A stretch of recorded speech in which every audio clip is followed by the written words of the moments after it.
Setelah mendaftar tanggal 28 Agustus, saya belanja masalah ke bawah.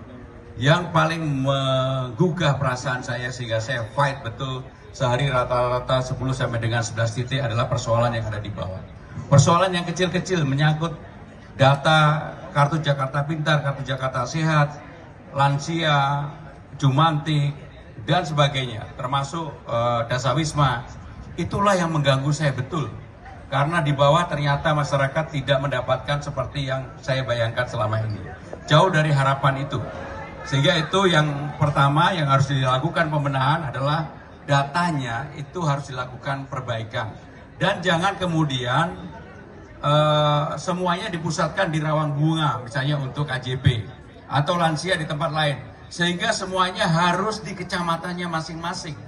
Supaya orang tidak dipingpong, udah pergi ke Rawabunga ternyata tidak ada yang melayani, dan ini terjadi di mana-mana.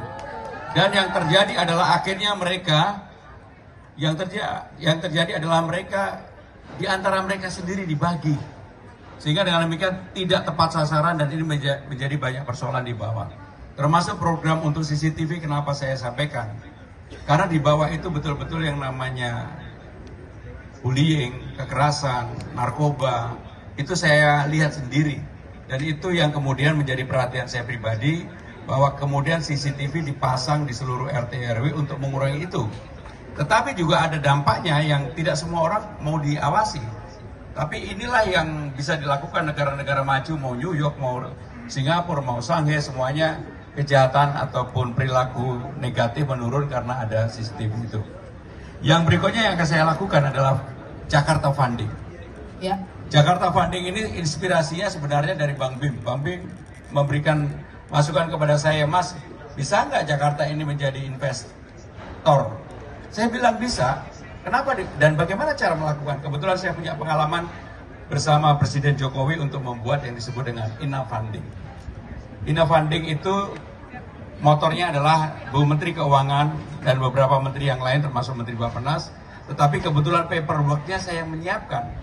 Dan untuk itu saya yakin bahwa Jakarta bisa yang namanya Jakarta Funding. Apa itu Jakarta Funding? Ina Funding itu kenapa kemudian menjadi begitu menguntungkan? Karena kolateralnya nggak perlu. Apa kolateralnya? Negara. Dan Jakarta, apa kolateralnya? Jakarta. Sehingga dengan demikian inilah menjadi ruang yang cukup baik untuk berkembang. Dan pengalaman Ina Funding, dulu modalnya 2 triliun ditambah 4 triliun menjadi 6 triliun. Sekarang Ina Funding dananya besar sekali. Selama dikelola secara profesional oleh orang profesional, nggak boleh ASN dan nggak boleh BUMD. Sehingga yang mengelola pure adalah profesional. Untuk Ina Funding kebetulan yang mengelola ada namanya Rida. Untuk Jakarta Funding, saya punya bayangan salah satunya temannya Hotasi Nababan, namanya Sitohang, Hilman Sitohang. Dia adalah CEO dari Maryland dan sebagainya dan sebagainya. Dengan cara itu saya yakin, dari mana duitnya? Duitnya adalah dari APBD kita. Setiap tahun silvanya antara 3 sampai dengan 5 triliun. Bahkan 6 triliun kemarin.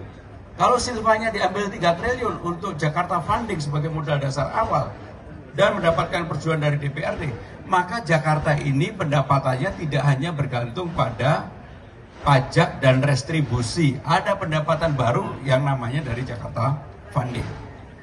Yang berikutnya, cara pembangunan kita untuk membangun housing seperti yang kita lihat sekarang. Problem utama di Jakarta adalah pembebasan lahan. Maka untuk itu harus ada terobosan. Bagaimana terobosannya?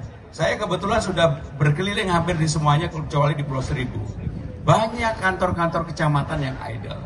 Banyak kantor-kantor desa yang idle, banyak sekolah-sekolah yang idle. Maka dengan puskesmas yang idle.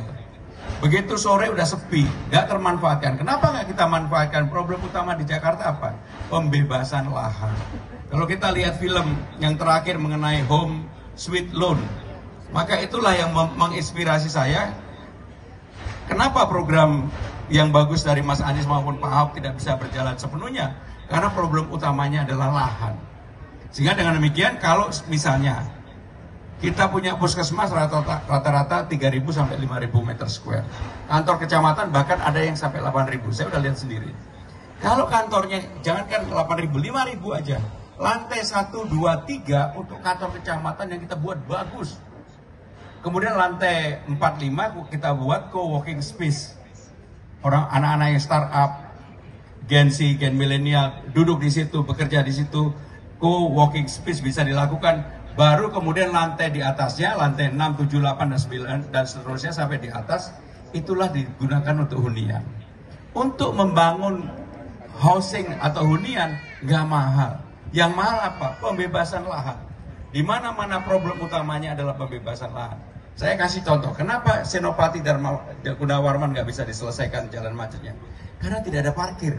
Bagaimana caranya? Di sana ada kantor, ada tanahnya Jakpro, luasnya 8.000. Kemudian di sana ada di Blok S juga ada sekolah yang luas sekali, hampir 1 hektar. Kenapa yang seperti itu tidak kita buat menjadi valet parking yang ada di Jakarta? Dan itu dikelola secara profesional, akan membuka lapangan pekerjaan, tetapi sepanjang jalan Gunawarman Senopati nggak boleh lagi orang parkir di pinggir jalan. Semuanya parkirnya di gedung itu. Dan kalau itu dilakukan, ada pendapatan income baru bagi Jakarta.